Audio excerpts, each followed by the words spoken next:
Milena Glimbowski est hyperactive. J'ai fini. Je vais renvoyer cette partie du manuscrit. Je ne peux pas rester assise. Elle n'a été diagnostiquée qu'à 22 ans. Physiquement, je ne tiens pas en place. Je dois bouger. Je ne peux pas rester à rien faire. C'est pas possible. On a longtemps cru que le trouble de déficit de l'attention avec ou sans hyperactivité, le TDAH, ne touchait que les enfants. Mais 5% des adultes en souffrent, bien souvent sans même le savoir.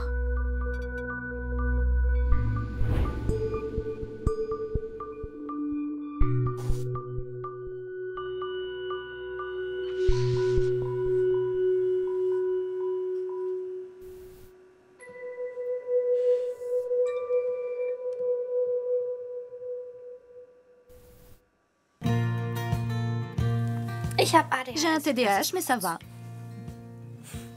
Je peux faire des choses que d'autres ne peuvent pas ou ont beaucoup de mal à faire. Et il y a des trucs tout bêtes dont je suis incapable.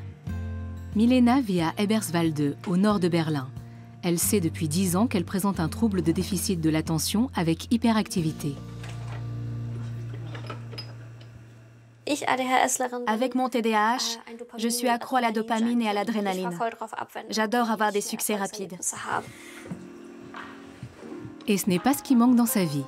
À 32 ans, cette Allemande d'origine russe a déjà créé ou cofondé 3 entreprises. Comme ses commerces en vrac qui lui ont valu plusieurs distinctions, dont le titre d'entrepreneuse de l'année.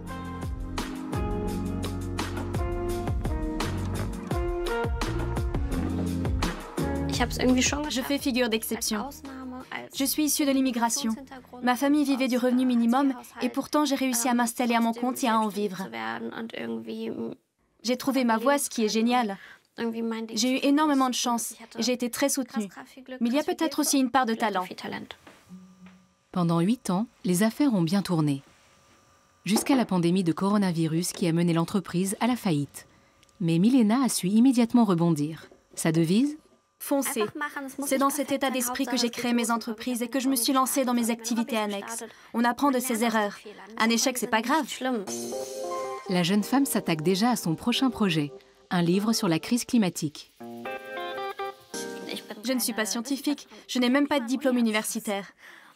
Mais mon grand atout, c'est qu'avec mon TDAH, je suis capable de me concentrer à fond sur quelque chose, de m'absorber, de rentrer totalement dedans.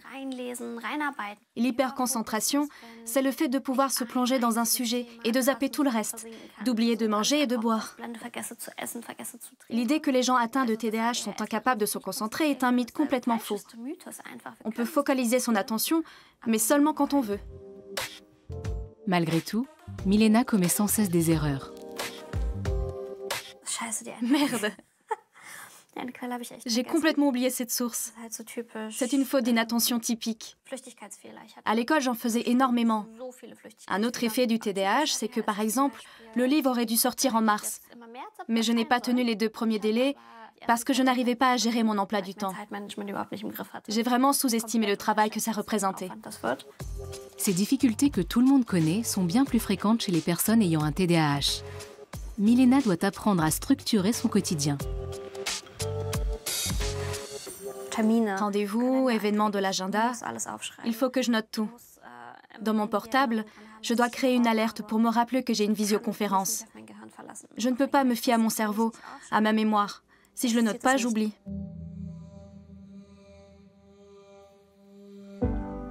Amber, une amie d'origine canadienne, est venue lui rendre visite. Elle connaît Milena depuis 5 ans, mais s'étonne sans cesse de tout ce qu'elle sait faire et surtout de sa spontanéité.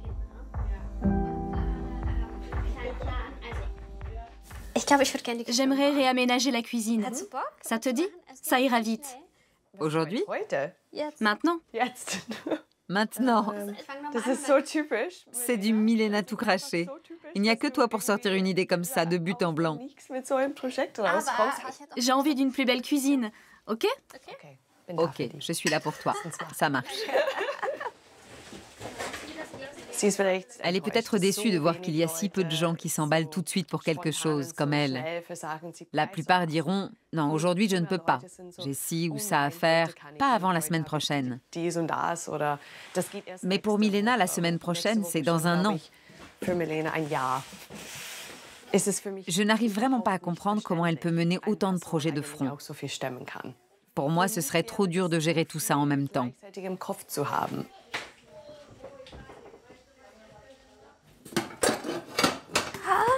Je suis contente.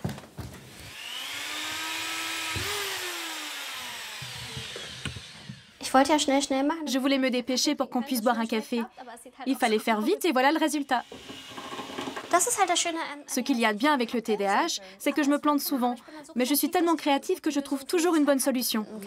Donc tout va bien.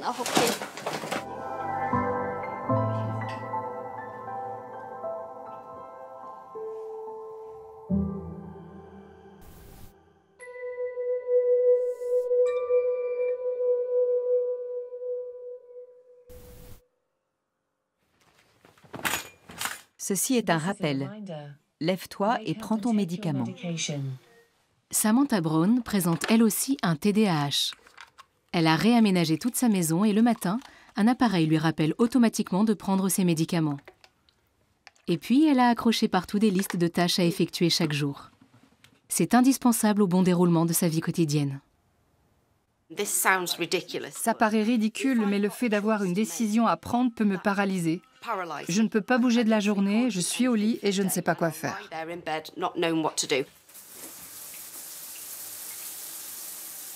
James souffre du même trouble que sa femme. Pour contrer leur maladie, ils ont mis au point de précieuses stratégies. La routine est importante quand on a un TDAH. Au travail, je commence toujours par regarder la liste que j'ai dressée la veille avec les tâches importantes à effectuer dans la journée. Maintenant, je ne fais même plus de pause parce que parfois, c'est très difficile de reprendre une activité après s'être arrêté. Je commence le travail très tôt, en général avant 6h30. Pour moi, c'est le meilleur moment de la journée, celui où j'ai le plus de facilité à me concentrer. Après 14h, mon cerveau se focalise sur d'autres choses. Je commence à gamberger et je suis moins performant. Tous deux peuvent travailler à domicile. James est biologiste et Samantha employée administrative. Elle laisse toujours à portée de main tout ce dont elle a besoin, car elle a tendance à oublier des choses aussi vitales que boire et manger. Ceci est un rappel. Sam, prends ton médicament.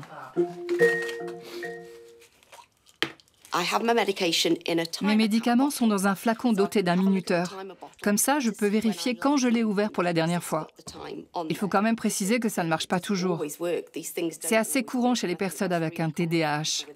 On trouve un système et on se dit « c'est bon, ça va changer ma vie. À partir de maintenant, je serai hyper organisée. » Et le lendemain, on oublie complètement que ce truc existe.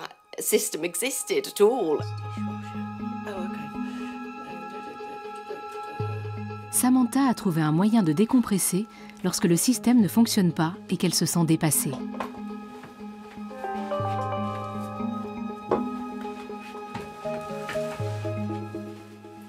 Alexa, éteins la lumière.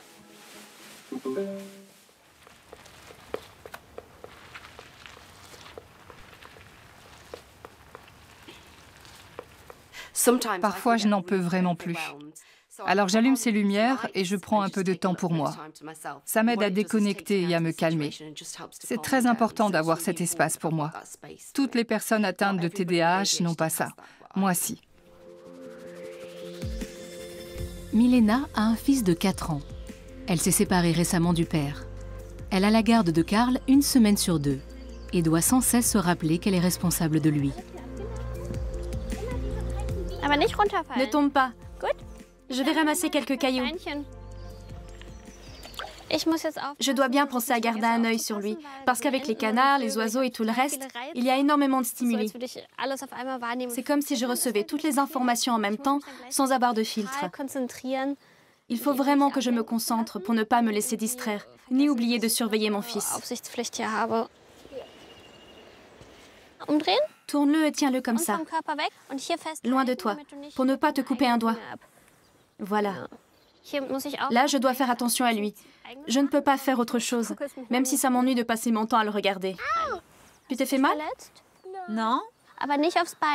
Pas sur la jambe, mon cœur. Tu dois bien le tenir avec la main, sinon tu te feras mal au genou. Quand j'étais enfant, je me retrouvais souvent à la clinique de traumatologie d'Hanovre. Il m'arrivait toujours quelque chose. Par exemple, je surestimais ma capacité à grimper sur un arbre. Ou alors je trébuchais sur un objet. Je peux même pas dire combien de fois je me suis foulée ou cassé un orteil.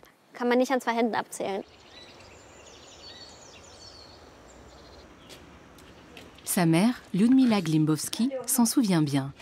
À leur arrivée en Allemagne, Milena avait 6 ans et elle a tout de suite été scolarisée.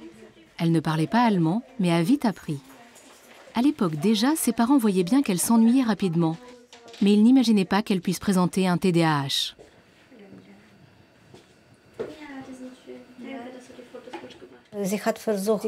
Elle a voulu jouer du violon, mais elle n'a pas tenu longtemps. Ça l'a vite ennuyée. Ensuite, elle s'est mise au piano. Et là encore, ça n'a pas duré. À 16 ans, elle a essayé la guitare. Mais bien sûr, elle n'en a pas joué longtemps. On s'est aperçu qu'elle abandonnait tout ce qu'elle faisait. Au bac, j'ai eu tout juste la moyenne. J'étais vraiment une des plus mauvaises élèves de l'année. Je dois dire que l'école n'a pas été la période la plus passionnante de ma vie. Je ne comprenais pas pourquoi j'étais la bête noire des profs. Mais aujourd'hui, avec le recul, tout paraît plus clair.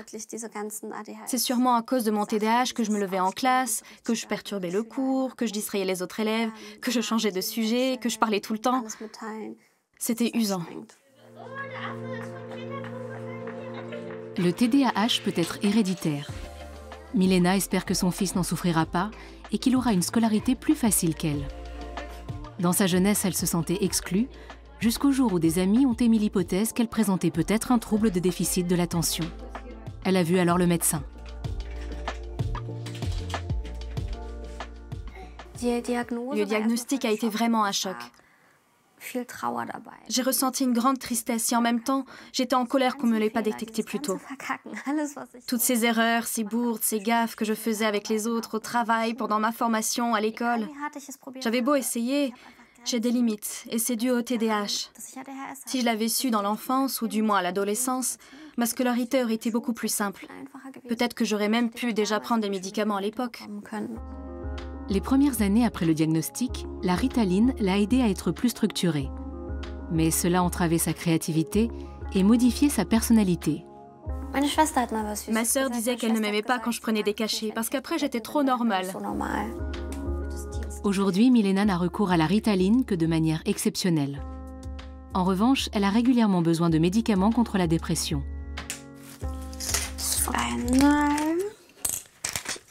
Je prends des antidépresseurs parce que parfois j'ai des coups de mou. Il me faut des vitamines. Et une autre. Et encore une autre. Il peut m'arriver de ne plus savoir si j'ai pris un cachet ou pas la journée. Ça m'aide à m'en souvenir. Mardi, j'en ai pris, super, tout va bien. Sinon, je perds le fil. Donc c'est très utile.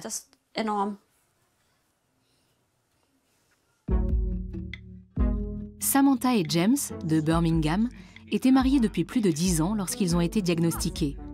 Le déclic a eu lieu durant la pandémie de Covid.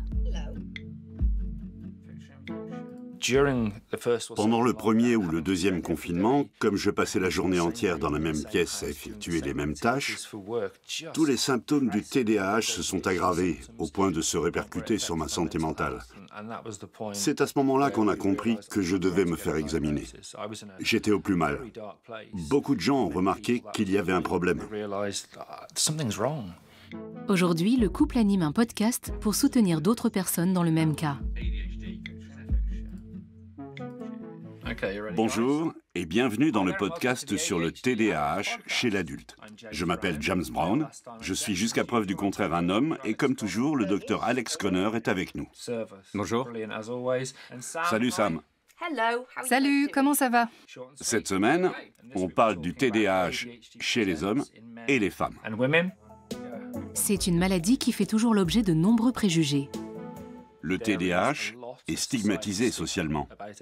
Les gens ont une mauvaise opinion des personnes qui en souffrent, ou bien ils croient que le TDAH n'existe pas. Cet ostracisme repose en grande partie sur des mythes et de fausses informations. Par exemple, on dit que c'est un trouble qui ne touche que les jeunes garçons et qu'on ne peut pas en être atteint quand on est diplômé ou qu'on a une belle carrière. Le problème, c'est qu'à tous les niveaux de la vie sociale, de la formation au travail en passant par les amis et la famille, le TDAH n'est pas reconnu comme d'autres affections psychiatriques ou troubles du neurodéveloppement. Grâce au podcast, Samantha et James se sont fait de nouveaux amis, comme Michel et Jack. Salut! Ça fait un bail. Entrez. Salut, comment ça va? Asseyez-vous. Ça va mon gars? Ça fait plaisir de te voir. Je vais te chercher un verre. Les effets du TDAH évoluent avec le temps. L'échange avec d'autres personnes qui en sont atteintes peut aider à mieux comprendre les symptômes. Sur ce point, les femmes et les hommes ont des expériences très différentes.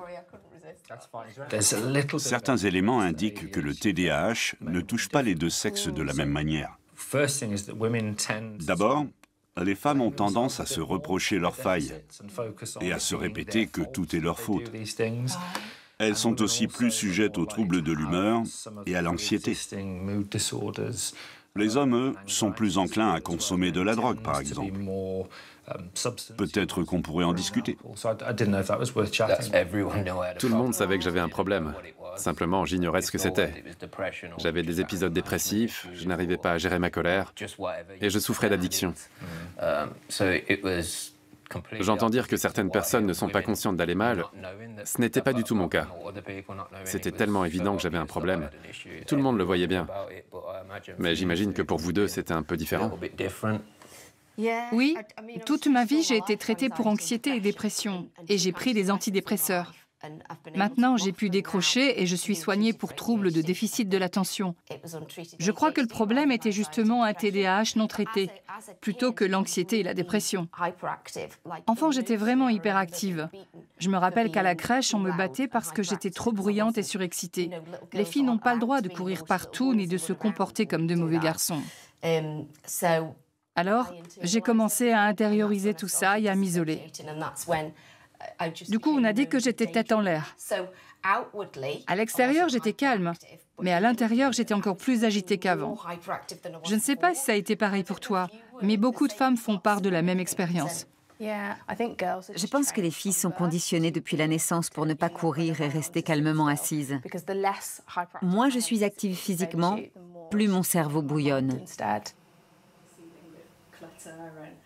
Malgré ces différences entre hommes et femmes, Samantha et James partagent de nombreux comportements et traits de caractère. Pour la vie en commun, c'est souvent compliqué. Quand deux personnes dans un couple ont un TDAH, c'est vraiment dur. On s'énerve de voir l'autre faire des choses qu'on fait soi-même tout le temps. Et on lui en veut d'avoir ce trouble de l'attention parce que c'est pénible. Depuis leur diagnostic, Samantha et James se montrent plus compréhensifs l'un envers l'autre.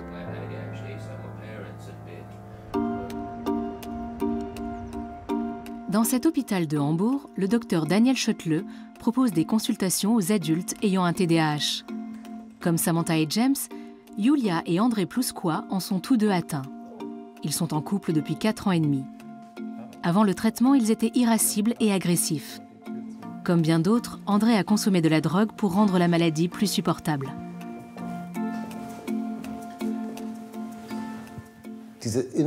Cette agitation intérieure que je ressentais constamment, on l'imputait à mes addictions. Je fumais des joints, ça me calmait. Je consommais beaucoup d'amphétamines. C'était un vrai problème.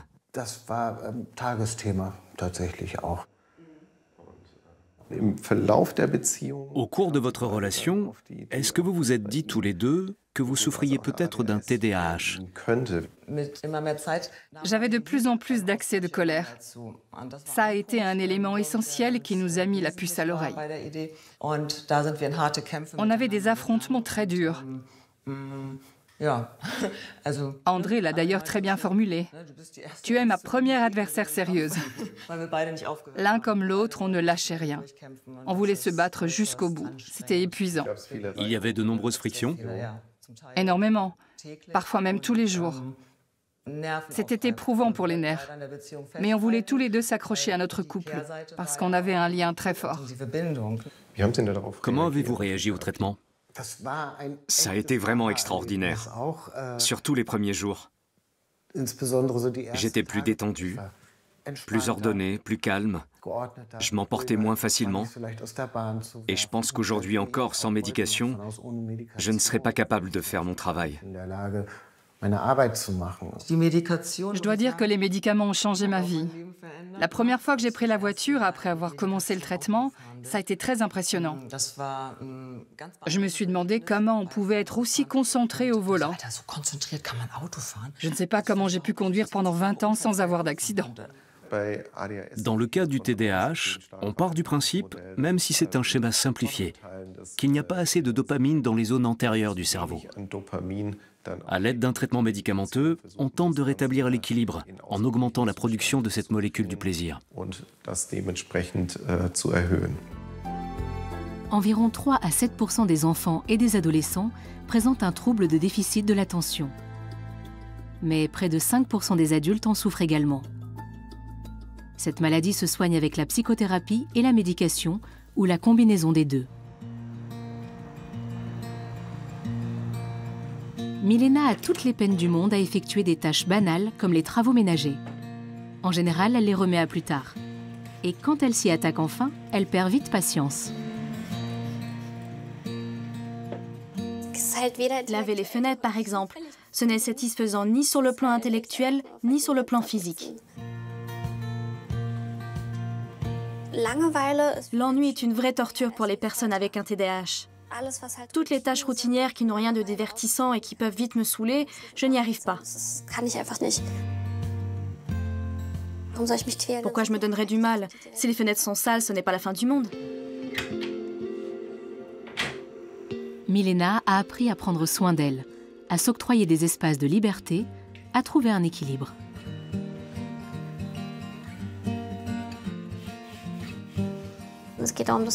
Le plus important, c'est de pouvoir décompresser et évacuer le stress lié à la gestion de l'entreprise, l'écriture du livre, mon fils, la séparation. La peinture me détend. Le sexe aussi. C'est sûrement pareil pour tout le monde.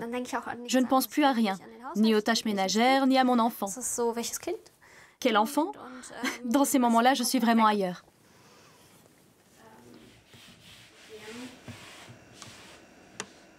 C'est génial, je m'oublie complètement. Bien sûr, il m'arrive de penser à d'autres choses qui me préoccupent, comme mes amis ou mon livre. Mais j'ai l'impression que c'est un peu comme avec le sommeil. Parfois, quand il y a une question qui me turlupine, la machine tourne en arrière-plan sans que j'en ai conscience. Et quand j'ai terminé ma toile, j'ai le sentiment d'avoir avancé un peu sur le sujet. Tout simplement parce que la tête a eu le temps de digérer. Zut, la pizza!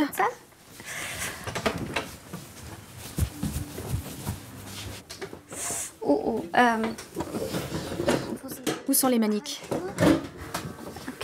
Ok. Je suis une pro, comme vous voyez. Franchement, j'assure. Juste à temps. Je crois qu'elle est bien croustillante.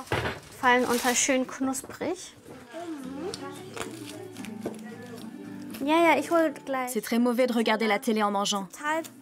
Mais le petit est malade.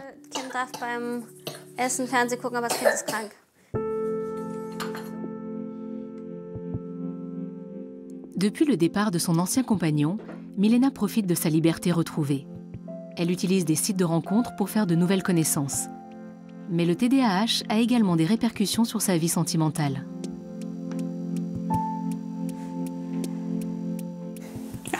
Il est super mignon. Eh ben,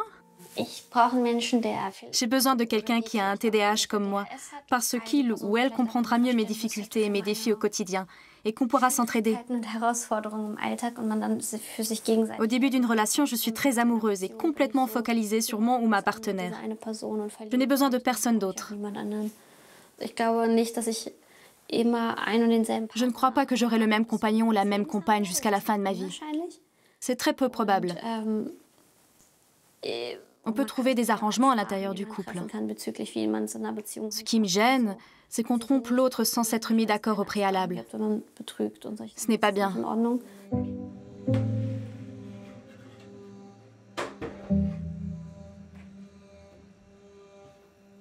À Birmingham, Samantha et James préparent un voyage à Londres. C'est une véritable gageure pour le couple. Ils utilisent des listes pour s'assurer de ne rien oublier. Ils ont aussi établi un itinéraire afin de limiter les risques d'incidents.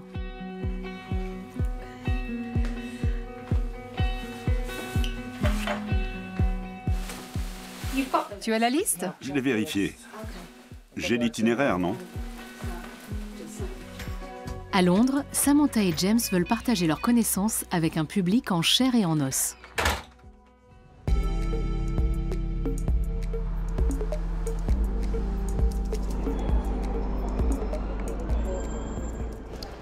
Presque dans les temps.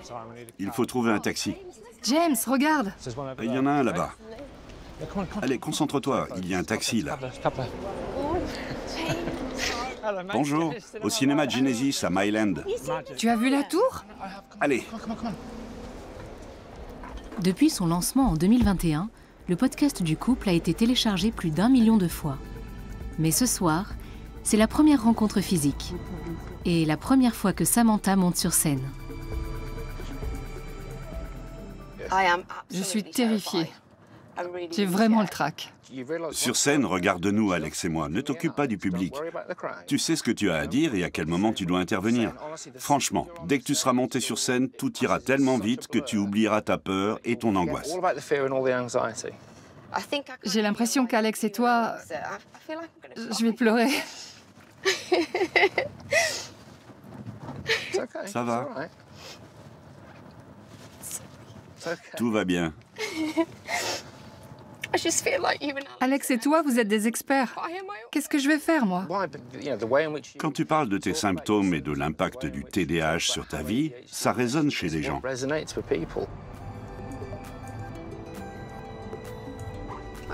Voilà le cinéma. Parfait.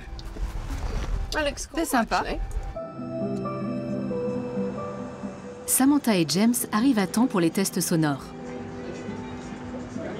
Et les invités attendent déjà.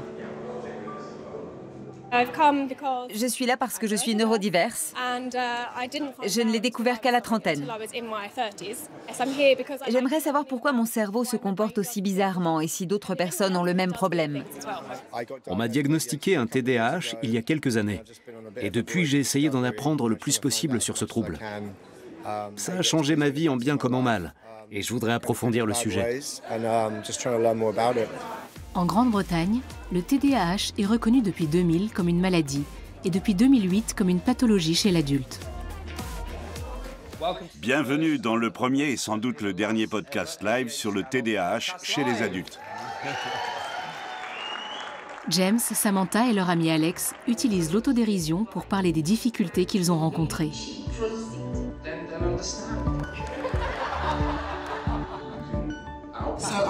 J'ai reçu mon diagnostic il y a 2 ans. Et j'aimerais savoir s'il est prouvé scientifiquement que des personnes diagnostiquées avec un TDAH épousent des personnes qui ne le sont pas. Il n'y a pas d'études scientifiques sur le sujet, mais la plupart d'entre nous reconnaissent les symptômes de ce trouble chez leurs amis et leurs partenaires. C'est sans doute dû au fait que les gens qui sont diagnostiqués avec un TDAH, ou qui ne le sont pas, nous comprennent mieux. Et si on ne répond pas à leur SMS, qu'on réagit de manière excessive à un refus, ou qu'on perd ses lunettes 20 fois dans la journée, ils se montrent indulgents.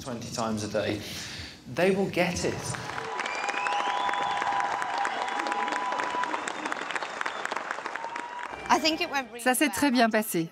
Je me disais que je ne serais pas capable de prendre la parole, alors qu'en fait j'ai beaucoup parlé. C'était comme l'enregistrement d'un podcast normal. Je pensais que je me fermerais complètement, mais ça n'a pas été le cas. Les personnes atteintes de TDAH ont souvent une mauvaise opinion d'elles-mêmes. On manque vraiment de confiance en nous. Donc on a du mal avec les compliments, les applaudissements et les rires. C'est super de voir que les gens sont contents, mais certains cherchent uniquement à être polis, je pense. Oui, mais c'est génial de les rencontrer parce qu'on a l'impression qu'ils sont de la famille. Ils font partie de notre vie.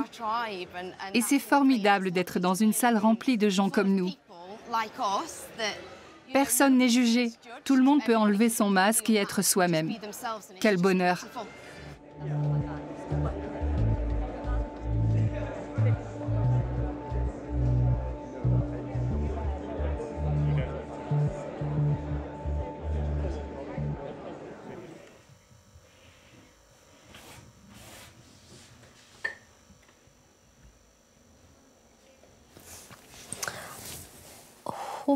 Certains courent partout. Moi, c'est mon cerveau qui est en ébullition. Milena n'a pas la patience de terminer sa toile. Elle ressent le besoin de passer à autre chose, alors elle s'occupe de ses plantes. La parcelle qu'elle loue dans un jardin communautaire est son havre de paix.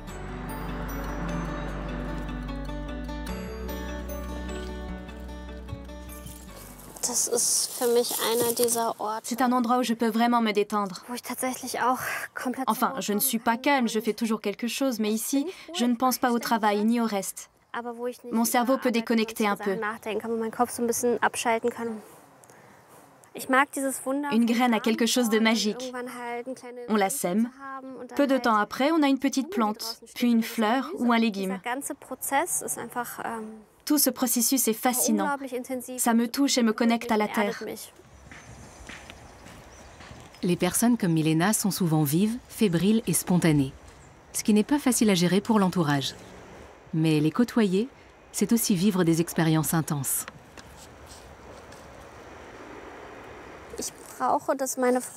Il faut que mes amis, mes compagnes et compagnons et ma famille se montrent tolérants vis-à-vis de mes symptômes. J'essaye de faire de mon mieux, mais je ne peux pas toujours être à la hauteur de leurs attentes. C'est comme si on demandait à quelqu'un qui fait 1,50 m comme moi de cartonner au basket et d'atteindre le panier. Ce n'est pas possible. Et si mes proches peuvent le comprendre, ça facilite les relations entre nous.